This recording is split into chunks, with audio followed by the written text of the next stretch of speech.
There are times in every family when nightmares come out of dreams, when promises that seemed invincible start to fall apart beneath the pressures of reality. For the Brown family, that time comes with a name.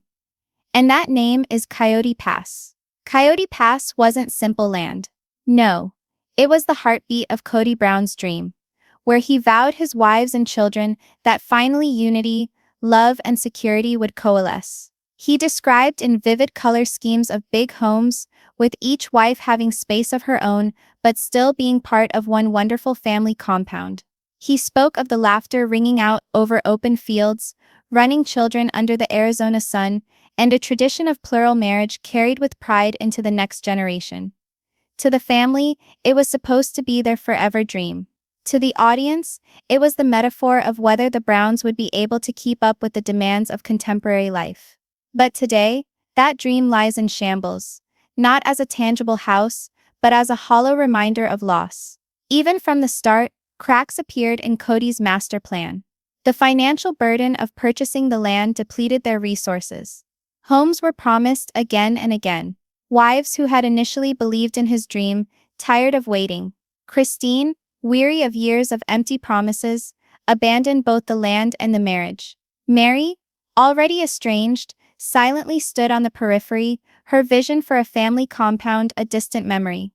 Janelle, the most patient of them all perhaps, attempted to remain hopeful, but even she began to doubt that Coyote Pass would ever be anything other than a vacant lot. And Robyn, the wife most desperately hanging on to the dream, stood alone, tending a future that nobody else wanted anymore. And now, following years of tension, heartbreak, and broken relationships, Coyote Pass's question has come back, louder and more aggressive than ever before. This is no longer solely an issue of land. This is about what the Brown family has evolved into. When season 20 gets underway, the family confronts their last battle. Kody, fed up waiting, fed up dreaming, demands it's time to sell. It's the smart thing to do. The rational move to regain some economic balance and put an end to years of hardship. Behind his logic, however, there is another motivation. A last-ditch effort to exert control over what's left of a family he no longer knows. Robyn doesn't view it this way. Coyote Pass to her is not property. It's the remaining string that holds the Browns to what they once were supposed to be. When Kody makes the announcement, Robyn goes off on him, telling him that his plan is bulls, a term that is not only full of anger but betrayal. She feels betrayed and tricked into believing in something that no one else was even remotely interested in. And she's not the only one. Janelle, normally the voice of reason, finally allows all those years of pent-up emotion to spill over. She explains that she gave up her time, her money, and her trust in Kody's dream, only to be left with nothing. Christine, although she has long since moved on to a new life, shakes her head in amazement at the mess. To her, Coyote Pass isn't a dream, it's a cemetery of failed promises. And Meri, to everyone's surprise, admits she's done clinging to false hope. There is tension in the air. Every wife has something to say, and every comment cuts deeper than the last. The years of silence, resentment, and favoritism finally surface for the first time. What began as being about land has become a war zone of betrayal, money, loyalty, and broken trust. But the drama doesn't end there. As the heaviness intensifies, the Brown kids, now older, wiser, and louder than ever, are resigned to have their say. To them, Coyote Pass means something much more intimate. The battle wounds of growing up in a broken home. Some don't care, insisting the land was never more than an illusion. Others blame Kody for loving the land more than people, for pursuing the dream that broke his family. Their voices ring out in a hurtful candor that the parents cannot disregard anymore. And then arrives the moment no one anticipated. Kody, the husband who had stood so self-assured in his authority, shatters, his voice cracks, his composure falters, and for the first time, we witness not a patriarch who keeps his family together, but a man discovering he might have lost them forever. This is not merely a debate on selling Coyote Pass. This is the end of an era. The land which once represented hope has become the match for the Browns' ultimate war. With each accusation, tear, and bitter reality, the dream of being 1 inch further away. And as the documents are placed on the table, one vote might wipe away not just Coyote Pass, but the very legacy of sister wives from the face of the earth. So buckle up, because the story you're about to witness isn't just about land, property, or money. It's about love lost, trust shattered, and a family at war with itself. For more than a decade, fans have watched the Browns struggle with jealousy, loyalty, and heartbreak. But nothing has prepared them for what's about to happen now. When the Browns originally bought Coyote Pass, everyone was almost buzzing with excitement. Walking on that wide-open land beneath the Arizona sky, Kody colored the vision with words so real that it seemed impossible not to think he was telling the truth. "We're going to create something amazing here," he said, his arms open wide as if he could already envision the homes, the gardens, the play areas for the children. "This is where we all come together. 4 houses, 1 family, a legacy that lasts generations." The wives heard each of them in her own way. Christine smiled graciously, holding on to the belief that her years of sacrifice would at last prove worthwhile. Janelle examined the property thoughtfully, already mentally doing calculations with regards to finances, building, and supplies. Meri hung back, her face inscrutable, asking herself quietly if this was indeed a dream for everyone, or simply one more of Kody's tries at asserting authority. And Robyn's eyes sparkled with happy tears. She trusted him. She always trusted him. At first, everyone tried to hold on to that picture. They spoke about the future as if it was already theirs. What color their houses would be, how close or far apart they wanted to live, what the family compound would look like when it was finished. To outsiders, it might have sounded impossible, even naive, but to the Browns, it was the ultimate answer to all their problems. Except, the property remained vacant. Months went by. Then years. Rather than houses being constructed, the Browns encountered one delay after another. Financial issues accrued, and each of the wives felt the pressure of unfulfilled promises bearing down heavier and heavier. Christine was the first to express what countless others secretly thought. "It's never going to happen, is it?" she breathed to Janelle one night, when there were no cameras to capture the moment, and the desert wind was the sole witness. "We go on and on about it, and I just see dust." Janelle sighed, exhausted, but still holding on to her position of being the practical optimist. "Kody just needs a little more time. When the money's sorted, when things calm down a bit, we'll be there." Yet in her voice, there was uncertainty. Meri, on the other hand, pulled further and further away from the dream. In her mind, Coyote Pass was just a reminder of the love she no longer had with Kody. She had been given a life, a family, a home where she belonged. But with each setback, with each cold stare from Kody, she knew the land was nothing without the foundation of their marriage crumbling. And then Robyn, the single wife who would not quit. For her, the vision of Coyote Pass was sacred. She held onto it with every last bit of strength, believing that if they only built those houses, all the rest would fall into place. "This is our future," she'd say to the others. Her tone hard, almost desperate. "We can't quit, not now." But as Robyn struggled to keep the vision afloat, the fractures in the family widened. Christine seethed until she couldn't contain it anymore. Janelle started seeing Kody's promises as empty platitudes instead of realistic blueprints. Meri pulled away totally. And Robyn, once beloved as the wife with a glint in her eye, stood alone fighting for a dream that no one else wanted to fight for anymore. It was bitter irony. The earth that was to unite them turned out to be the very symbol of their separation. Each time they came to the property, tensions ran high. Fights would erupt over where each wife's house should be placed, who had the best view, and how far apart they would be. Kody, increasingly frustrated, snapped at their skepticism. "Why can't you just trust me?" he would get irate. "This is going to work. You all just need faith." But belief without work is weak. And with each growing season, the vision of Coyote Pass started to decay. When Christine finally left Kody, she didn't leave the marriage alone.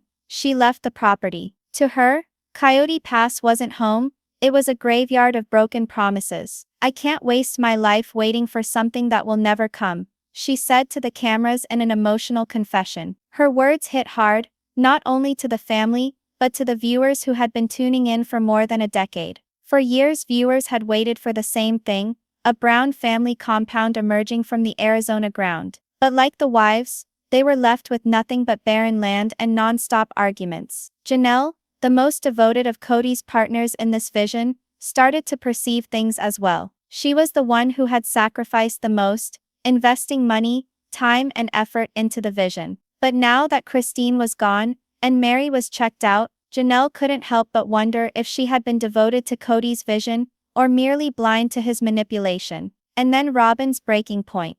By herself in her interviews, she admitted the pain she felt as the dream disintegrated. "They don't understand," she wept. "This was going to be our home, all of us together. This was going to hold us together."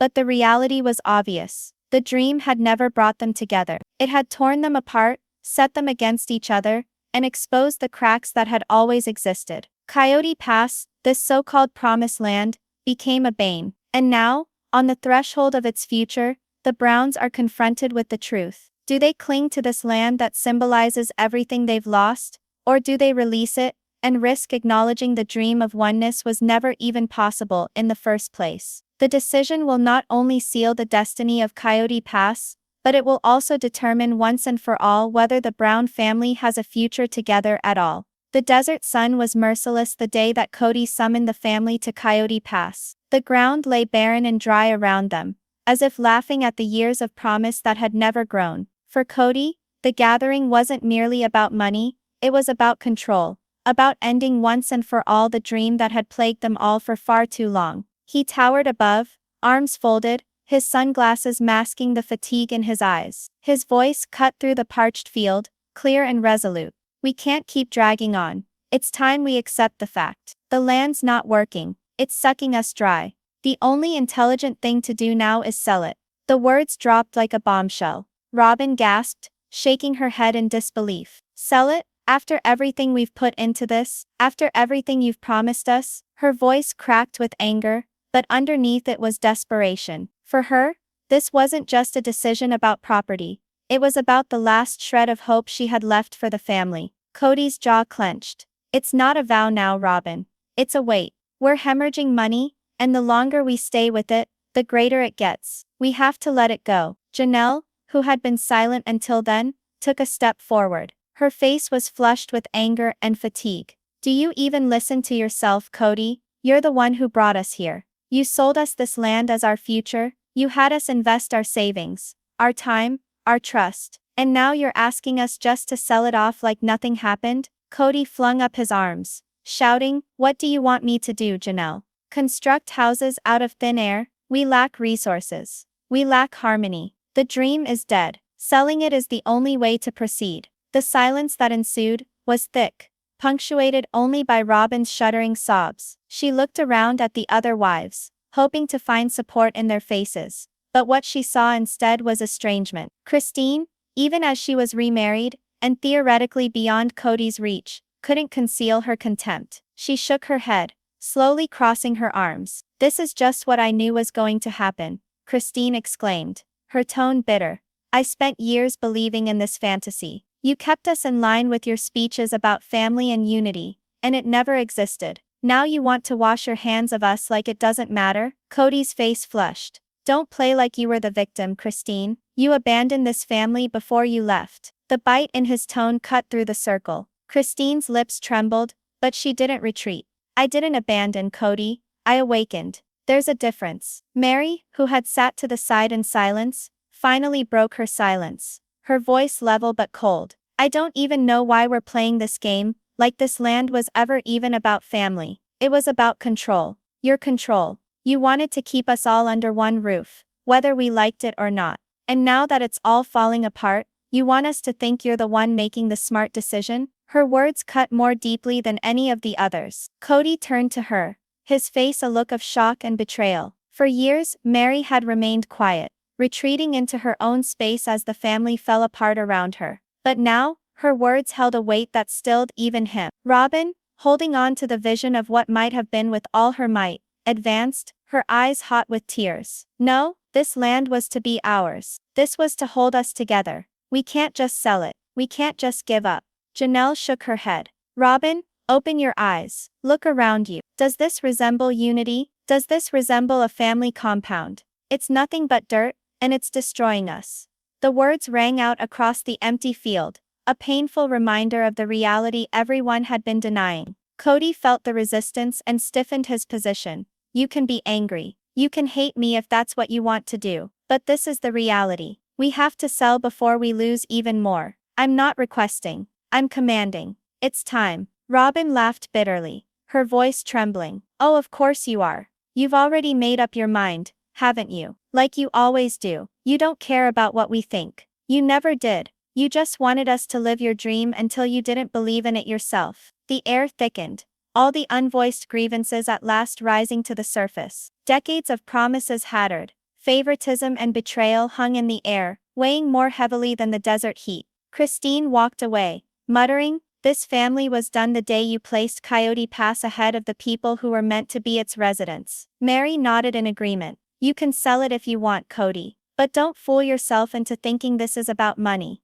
This is about the end of us. You know it, and so do we." For a long moment nobody spoke. The only sound was the wind sweeping across the empty land, a haunting reminder of what could have been, and what would never be. At last Kody spoke, his tone low, nearly resigned. "Perhaps you're correct. Perhaps the end does come. But at least if we sell this land, we can stop the pretending. At least then, the dream can finally perish, and we can cease murdering ourselves in our efforts to keep it from dying." The words lingered on, last and agonizing. Robyn slumped to the ground, her head in her hands. Janelle turned away, her eyes hard with years of disappointment. Christine headed for her car in silence, and Meri stood there gaping at the land, cold, indifferent, but free. The family had arrived at Coyote Pass in search of answers. What they discovered instead was the unmistakable truth. The dream was dead, and it could not be revived. But as the dust finally settled and the sun began to sit lower in the sky, one thing was evident.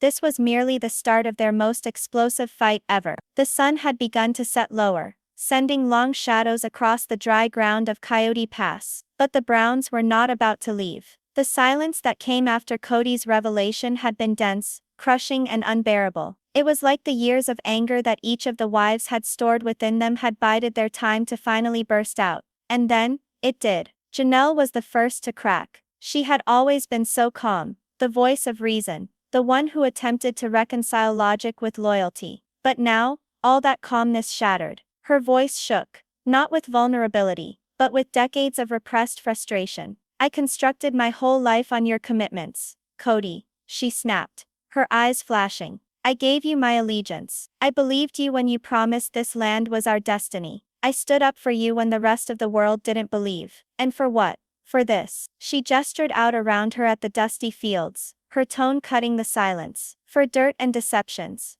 Kody's face went red, his jaw clenching. "That's not fair, Janelle, not fair," she interrupted him, her voice escalating. "Wasting years thinking something would happen that never would. You spun us around with your dream, and I was the idiot who listened. You didn't just waste my money, Kody. You wasted my life." Her words hit him like a punch, but before he could say anything, Christine spoke up. She had stood at the periphery of the group, arms crossed over her chest, trying to maintain her composure. But hearing Janelle state what she had been feeling for so many years was too much to remain silent. "She's right," Christine stated bluntly, her voice slicing through the air. "You never bothered with what we wanted. You were concerned with control, with holding us all to you, even when the marriages were failing. I pleaded with you to hear me, to listen to me, to understand how miserable I was, and you did nothing. And now you think you can just act like selling this land is going to be some sort of solution." She shook her head with bitterness. "It's not a solution, Kody. It's a failure. Your failure." The term failure hovered between them, like a malediction. Kody's mouth compressed, his fists curled at his hips. "You walked away, Christine. You left this family. Don't pretend you don't know what you did." Christine's eyes shone, but she did not retreat. "I didn't leave the family, Kody. I left you. There's a difference. And you gave me good reason to leave." For a moment, nobody said anything. The air was heavy with the sting of truth. And then, to everyone's surprise, Meri finally spoke. She had been silent for most of the confrontation, her expression distant, as if she had already separated herself from the chaos. But now her voice was calm, steady, almost cold. I don't even know why we're pretending anymore, Meri said softly. This land was never about family. It was about keeping us in line. You didn't want unity, Kody. You wanted control. And I let you do it. I let you make me believe if I remained quiet, if I kept holding on to my believing, one day I'd have the life I was promised. But I see it now. There was never going to be a life for me here. Not on this land. Not with you. Her words shocked the group into silence. Robyn's eyes went wide, her face pale. Meri, that is not true. You're wrong. This land was meant to be for all of us. It was meant to be where we constructed our forever homes. Meri shook her head slowly. No, Robyn, it was meant to be where he constructed his kingdom. We were just the pieces on the board. Robyn's face reddened with rage, tears pricking at her eyes. Don't blame me. I did believe in this dream because I thought that it would rescue us. I thought if we just held on, if we just believed in Kody, we'd once again be a family. But none of you ever wanted that. None of you wanted to try, and now you're all blaming him, when the thing is you quit first. The tension cracked like a whip. Janelle turned on Robyn, her patience at last exhausted. Don't you dare tell me I didn't try. Robyn, I gave this family every piece of myself I could. I fought for this dream a lot longer than I should have just gotten up and left. But there is a time when fighting becomes destruction. You can't understand because you're still holding on to him like he's going to rescue you. He won't. He never will. Robyn's tears overflowed, her voice shaking. You don't get it. You never got what it meant to me. This land was the only hope we had, and now you're all dumping it like it's worthless. Christine's tone gentled, but there was still bite in her words. Robyn, we're not giving away the land. We're giving away the pain, the deception, the years of living a lie, being happy when we weren't. You can continue believing in this fantasy if you wish. But the rest of us, we can't anymore. Kody, who'd been walking back and forth in agitation, came to an abrupt halt. His voice when he uttered words was harsh, strained, almost desperate. You all act like I'm the villain here. Like I didn't try, like I didn't sacrifice. I wanted this for us, for all of us. Do you think it was easy carrying the weight of this family on my shoulders? Do you think I didn't bleed for this dream? I gave everything I had to make it work. And all you did was tear it apart. The silence that ensued was choking. The wives gazed at him, each of them brimming with their own pain, their own version of the truth. All these years their feelings had been buried, masked by pretentious smiles and empty promises. But now, there could be no hiding. All wounds were gaping open, all scars laid bare. Coyote Pass was no longer mere land, it was a mirror, reflecting every deception, every lie, every broken promise. And in that instant, it was understood, this was not now merely a battle over property. This was the settling of accounts of a family that had been deteriorating year by year. As the sun set below the horizon, the Browns stood in unison on the land that was meant to bind them together, at last confronting the truth they had all avoided. The dream had died and the wounds that it created would forever haunt them. The pressure in Coyote Pass was oppressive. The sun had already disappeared, but the Browns still hadn't budged. The air of the desert was chilled now, stinging with the edge of night, but no one was aware. They were too engrossed in combat, until a different voice penetrated the stillness. It wasn't Kody, it wasn't one of the wives. It was Gabriel. Enough, he said, his voice calm but firm, ringing out across the open space.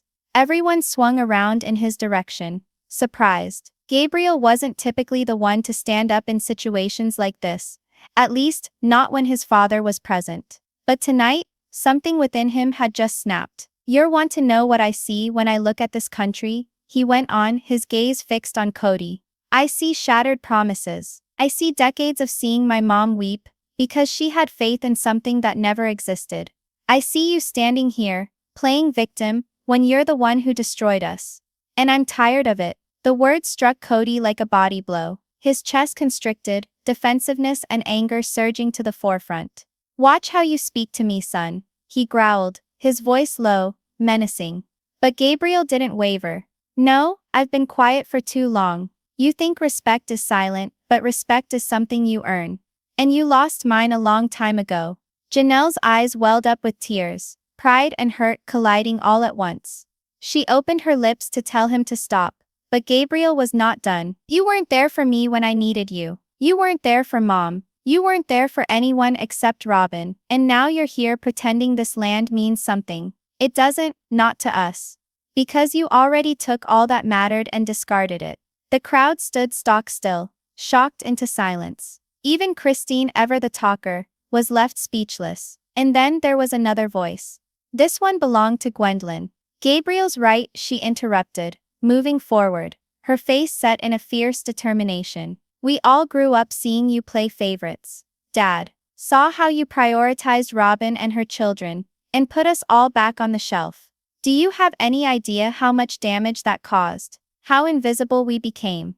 Kody's face contorted with anger. That's not true. Yeah, it is. Gwendolyn's voice shook, but her eyes flamed with anger. You didn't think we were paying attention? You didn't think we were old enough to know any better? We saw it all the holidays you spent at Robyn's place while the rest of us got leftovers. All the times you pushed us aside to tend to her children. You hurt Mom, Dad, but you hurt us too. Christine grasped for her daughter's arm, but Gwendolyn brushed her away. She wasn't finished. You wonder why the family disintegrated. Go look in the mirror. You're so concerned about control, about your vision, about this stupid piece of land, that you lost sight of the actual people who live on it.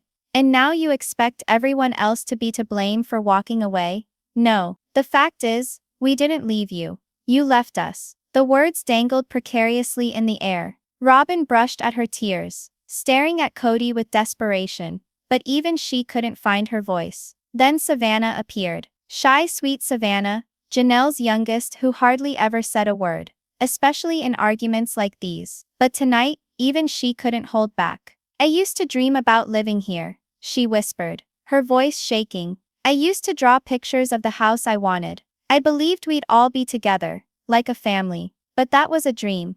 And each time you broke another promise, the dream died a little more. Now when I look at this land, I don't see a future. I see pain. I see lies. I see a family that no longer exists. Her words were like a knife twisting in Kody's chest. His face reddened, his hands shaking at his sides. That's not fair, he rasped, his voice breaking. You don't understand the sacrifices I've made for you, for all of you. But the kids weren't done. Espine, Christine's eldest child, stepped forward next. She was always the peacemaker, the one trying to keep everyone in line. But tonight, even her patience was at an end. Dad, the issue isn't that you didn't make sacrifices, she said firmly. It's that you made the wrong ones. You sacrificed relationships. You sacrificed trust. You sacrificed love. And for what? For control? For pride? What's the use of a kingdom if the family you built it for doesn't want to stay there? Kody's mouth fell open,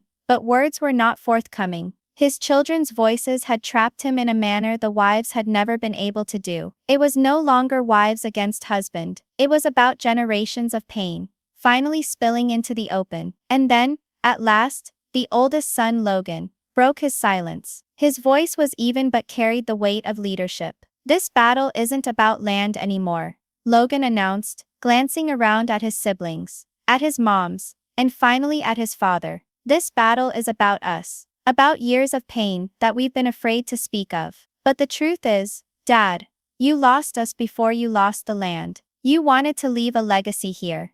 But legacies aren't made of dirt. They're founded on love, on loyalty, on trust. And you shattered all of that. The room was silently agonized after that. Kody was in the center of his family, his chest heaving and falling, his eyes moving from one child to another. For the first time, his wives weren't the only ones against him. His children were too. Coyote Pass, that dream which was meant to bring generations together, had become the location where generations gathered. Against him, the torch had been passed. Although not as Kody had ever envisioned, the children had discovered their voices, and in doing so had shattered what little control he still maintained. With stars filling up the night sky over their heads, the Browns knew that the family feud was no longer just a family affair. This was a revolution within their own lineage, a truth too strong to be silenced, and a reckoning too massive to be ignored. The night of the desert had intensified into blackness, the stars shining overhead, like mute observers of the tempest unfolding at Coyote Pass. The atmosphere was dense, electric with the pre-strike anticipation of lightning. The children had broken their silence, their words shattering the illusion of omnipotence Kody had maintained for so long.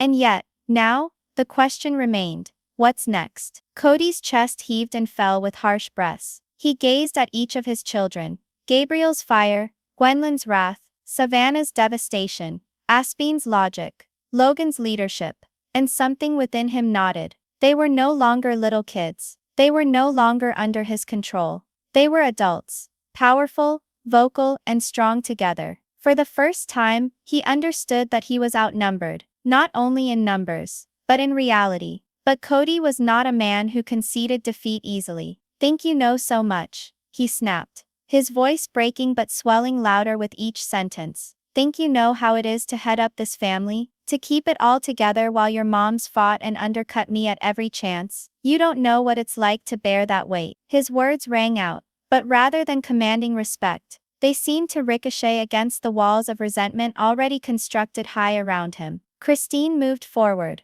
her arms folded, her voice even but biting. "No, Kody, you didn't bear the weight. We did. I did. Janelle did. Even Meri did. You weren't the glue that held us together. You were the hammer shattering us into pieces." Robyn's tears fell easily now. She was holding on to Kody's arm, saying softly, "Please, just stop. They don't get you like I do. Don't let them turn this into a war." But too late. Janelle, whose face was pale but her voice firm, was the next to speak. "Robyn, this is no longer about you. This is about the truth." Kody constructed this fantasy on promises. But promises without action are nothing but lies. And we're finished living in them. Kody seethed with rage. He yanked his arm away from Robyn, and raised his voice to the heavens. "Fine. You want the truth? The truth is you guys never respected me. You never took my lead. You undercut me every step of the way. And now you stand here telling me I'm the one who's responsible for what happened.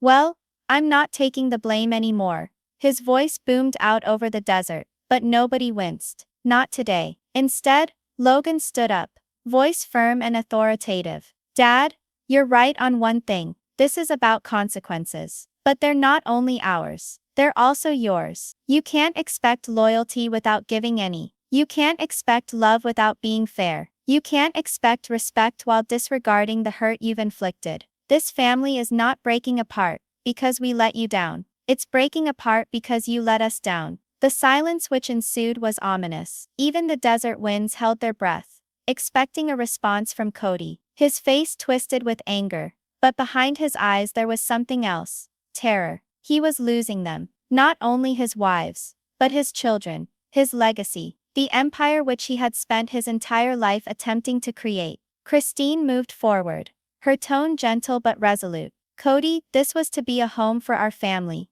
a place where we could grow, prosper. Instead, it's a cemetery for vows. We can't continue to fight over land when what's shattered is our hearts." Her words cut through the darkness, and for the first time Kody hesitated. His shoulders dropped, his combative bluster fading. But before anyone could have mistaken his silence for defeat, Robyn spoke. Her voice was biting, urgent. "So what then? You all just walk away. Leave Kody and me to deal with the fallout, while you get to present yourselves as the victims. That's not right. You're throwing him to the wolves, when all he ever wanted was this family together." Gwendolyn snorted. "Together? Ha! Don't make me laugh. This had nothing to do with family. This had to do with control. You can keep pretending otherwise. But we're finished." The air snapped taut like a whip. Years of pent-up anger and resentment burst into a cacophonous wave of competing voices. Christine yelling about betrayal, Janelle yelling for answers, Meri softly but insistently reminding her of her years of isolation, the kids shooting back with charges of neglect and favoritism, Robyn standing up for Kody with every breath, and Kody yelling, screaming,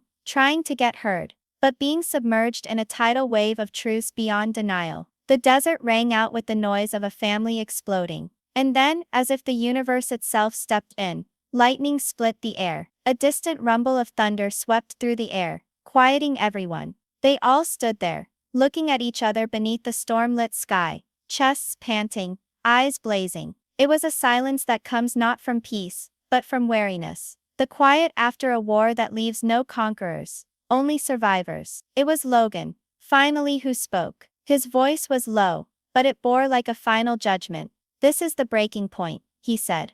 We can't turn back. Not after tonight. No matter what happens to this land, doesn't matter anymore.